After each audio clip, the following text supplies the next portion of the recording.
the latest White Pod. I'm Stephen Bunyan, host of White Labs, full-service marketing agency. Today's guest is Charles. Charles, feel free to introduce yourself and let our viewers know about your background. Hi, my name is Charles Chakkalo. I run an e-commerce business both on the private label front as well as resale.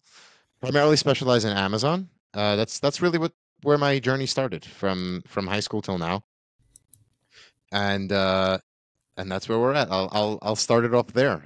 From my days in high school, I guess 2010 started selling in my high school library until about now, where it's entirely for real. For real. Amazing. What inspired you to create the brand that you have now? It primarily started as a family business. We started out in resale, so I was always into tech as a kid, always. And I used to go to Best Buy for fun. I still do, if I'm completely honest. And I used to get some stuff on sale. Whenever Best Buy would run a special, I would know the prices of certain products, and I would know what a worthwhile sale would be. So I'd make a small margin as a markup and just redo the same thing. Resale, and then from that point on, when I say I started the business with my brothers. We were able to spot that same trend, not just with technology, but with other things too. Primarily bled into home goods. And once we became accustomed to the full price of items, we knew once it went on special how much to invest, how much to put on the line in inventory, and then when to sell. Because the same group of people would go in at a different time. It just becomes a matter of who can wait out who longer. And then you can raise the price, make more of a margin than the people who needed to cash out quicker were able to make. So that's how we got into the resale side of things. We're still in it and in it pretty deep, but realized that the way of the future is private label. So that's how we got that resale journey started. The fact that it's in the home goods niche really stemmed out of that's where we were able to specialize. We were able to know the vendors, the merchandise, the price points, and it just came out of that evolution of technology and knowing that education in the price points was where the money was to be made. Awesome. Well, tell me more about what the products are, where you're selling. Just tell me as much as you possibly can about the brand. Sure. So the private label brand is, I would put it in the Amazon home and kitchen category. And the whole idea is we have quality goods that are mostly manufactured in the United States or at least North America. And they're big, bulky, but light items. So imagine the cost of shipping a container of, let's say, something like a bowl.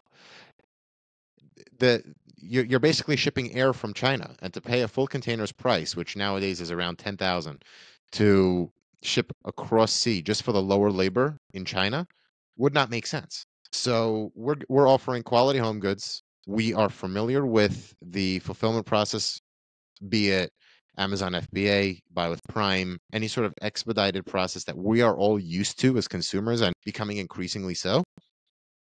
And we're able to provide that to the American public. Now, is our price point the same price you would find at a dollar store or Dollar General that you can walk into? No, but that would require you to take the time out of your day, get into a car or any mode of transportation you use, go to the store, and then transport it back home. But then again, these products are light and bulky.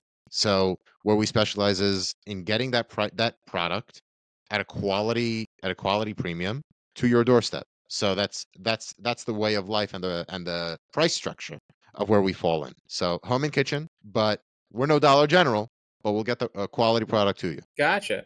Who is your ideal target audience? We have two. So there's the middle-aged woman, think 35 to 45, that knows what her home requires. And I say this based off of the demography and the analytics that we get back. We have another that's actually really trendy right now. I guess we're recording this in September of 2024. We just had a rush of people getting supplies for their dorms, soap dispensers, dish racks, things like that. People, I mean, right now, college students, just a few years younger, they don't really know that you could go and get a product cheaper by going to the store, be it Home Goods, Dollar General, Dollar Tree. But hey, you can just get it on Amazon at your doorstep and have a really respectable home. That's just the general trend that we're seeing. Those two demographics. Awesome. What makes you different than your competitors? You're in a competitive space. What makes you different or better than your competitors? It's really that. It's the fact that we know the manufacturers were able to do a lot, not majority, but a lot of our manufacturing here, and our basic familiarity with the e-commerce process. Most of the money to be made is in logistics, especially given the product dimensions and classifications I told you about. The way to ship bulky and light products is knowledge that comes with time and experience and a lot of I'll call it growth pains. I mean, one bed truckload of products to FBA facilities, or one bed batch of labels being printed can cost you in the thousands and probably tens of thousands. I'm talking additional fulfillment costs, additional postage adjustments that happen. It that class of products is different. And then also, what people tend to do with plastics internationally is cheap out on the quality, make it thinner to save on material, save on price point, and then don't really invest much because the price point is low. So you can't really invest that deep into, let's say, graphics, creatives, be it video or pictures. So that's where our strong suit is. Last but not least, the family business, or let's say the family business we chose not to be a part of, is heavily invested in home goods and has been for over 40 years. And whenever we have a question, we can just say, "Hey, Dad, can you help us out? We're selling a dish rack. These are the details. How can you help us out?"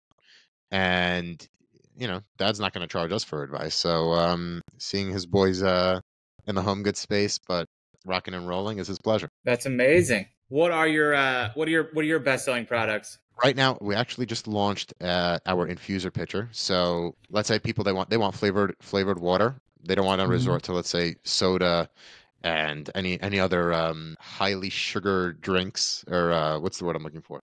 High fructose kind of drinks. Uh-huh.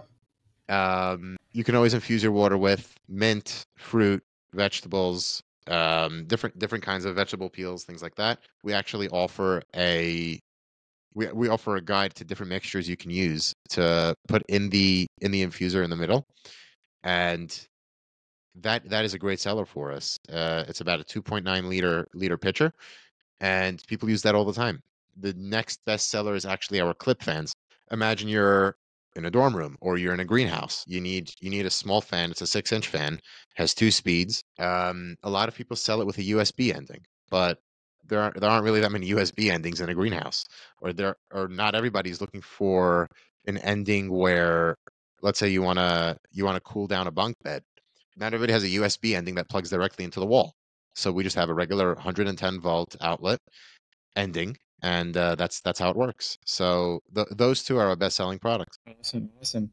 Charles, what's your future plan? My future plan, my future plan for the brand, I want to get more specialized. I like utilizing tools like Schulix and looking at different product feedback to see where we can improve. Because right now we're ranking well for highly commoditized items. So I want to get more into the specialty field and see where I can really distinguish myself, or the brand. And then my next step is also, I'm a hyper learner. I love learning. I love networking. I love presenting, and I'm looking to share my journey in e-commerce. Do you mind if I plug things? Go ahead. Go ahead. Yeah. So I'm getting something off the ground called charlestheseller.com, Uh-huh. and it's sort of going to be my home base. I'm very active on LinkedIn. I do video content as recently as this morning. And what I think the field needs is a seller that has nothing in it for himself. Agencies have their own megaphones. They're the ones presenting at these conferences. Nothing against them. They're great. I use them. I hire them. But nothing from the point of the seller. And being located in New York City, I get the privilege of attending plenty of conferences and having access to a lot of different networks. So whenever there are developments, either in the e-commerce space or at the Amazon in particular space, I'm there. I'm reacting to it from the point of the seller so that others, agencies, and the platforms themselves can actually see how the seller is impacted and what we think about it. When Amazon makes a certain update and it affects sellers negatively, they should know that. And thankfully, we have a platform using my YouTube and LinkedIn channels to magnify it. So definitely give me a follow on LinkedIn and hit me up on charlestheseller.com. That's where I plan on going. So on the products front, I like to be more specialized. And when it comes to my learning journey, I want to take as many sellers as I can with me. One more thing came to mind. I also want to get started on a D2C front. I like to see it as an insurance policy on owning the customer. So that's a third thing that just came to mind as I was talking. Hey, all good, all good. Well, Charles, since being an entrepreneur, most of our listeners are entrepreneurs. What challenges have you faced in the past few years, and how were you able to overcome them? So, I mean, I guess it wouldn't be too uncommon for the entrepreneurs to say that they faced a COVID bump. A lot of people in the e-commerce field did face that bump, Mm-hmm. which was a good thing. And we struggled to find our footing after that bump. Mm-hmm. We did have one year that was a down year just because of the high. We sort of got complacent, thinking that the elevated traffic would just continue. And a lot of the e-commerce brands had a major advantage in that their storefronts weren't forced to close. We had a difficulty of how do we stay open and comply with local regulation, but for the most part we overcame that. And I'm talking in the industry as a whole. But we remained complacent in the year following. I believe it was 2022. 2023, we sort of recovered and we realized that we couldn't be complacent. We did have to pivot. The way we did that was we had to find a new trajectory. Certain products just didn't fit the mold of going to China, modifying a certain product based on customer feedback, and then launching it. The products really needed a level of creativity to it that just wasn't that simple and automated. It required a level of familiarity with the use and the customer avatar. So that was one area of improvement we definitely needed to do. The second was we looked at our average conversion rate in our niche, which was 15%. Our product detail pages were converting at that 15%, but we didn't invest in, let's say, A plus premium content where the creatives would take up the full width of the screen. That would just result in more customer engagement. The listing would objectively look more beautiful and might increase that conversion rate for anything above the industry standard of 15%. We thought, all right, we have the industry standard, we can settle for that. There's no way we can actually exceed that. An experiment we started just last month was, let's invest in our listings to see if we can if we can increase that conversion rate of from the industry 15% to something higher than that. And I'm purposely not capping it to see just how high we can go with that small change. It required significant investment, but not everything in business is going to work. We just have to try, and something will stick eventually. 100%. What advice can you give an entrepreneur that's looking to start an e-commerce brand here into this year, 2025? Exactly that. Exactly where I ended my last answer. Just keep on. Not everything will work. Not everything is supposed to work, and that doesn't mean you shouldn't keep trying. Um, it if you're starting a brand, it always helps to make sure you have an emotional investment in it. The and that I don't particularly care about home goods, but I do care about making a home more comfortable at a reasonable price. I enjoy building a movement that that is centered around that. So those two pieces of advice I'd give to people who are aspiring entrepreneurs and e-commerce brand builders for sure. There's more where that came from, but I'd say follow my content. I don't want to take up too much more of your time. All good, Charles. What's been the most effective marketing strategy? You've touched on this briefly to promote the brand in general. When it comes to branding, you have to rely on social media content, especially in the beginning when you don't have, let's say, something like an email list built out. Right now, we rely on newsletters for our email list. And to build that list, there are strict compliance uh, regulations around garnering email addresses from orders, both from the FTC front and if you're selling on a platform. So that's one way to collect email addresses. And then the other is obviously the social media track. You can direct people to an email opt-in, start getting some loyal followers. You can eventually start communicating with those followers when you're at a low subscriber count, because they're the first pioneers. They're going to be your champions from the beginning.